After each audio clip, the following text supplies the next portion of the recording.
отстранява в Тел Авив многобоя, но непосредствено преди да изиграе първото си съчетание в София на световното първенство, тя счупи своя крак и една година не се състезаваше.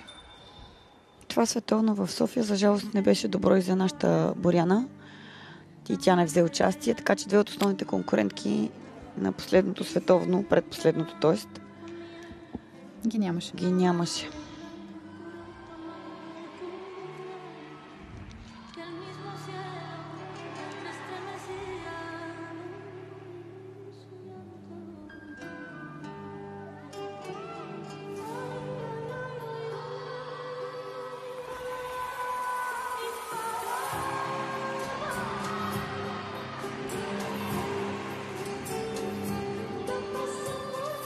Красиви, нежни ръце, дълги, хубави търкаляния.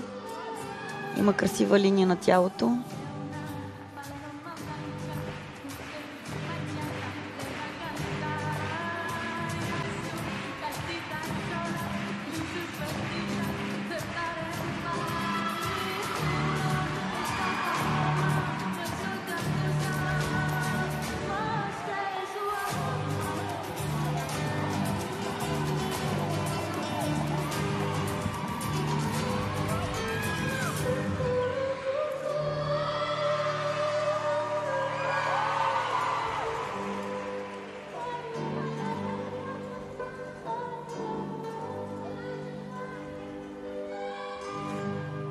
Много интересно.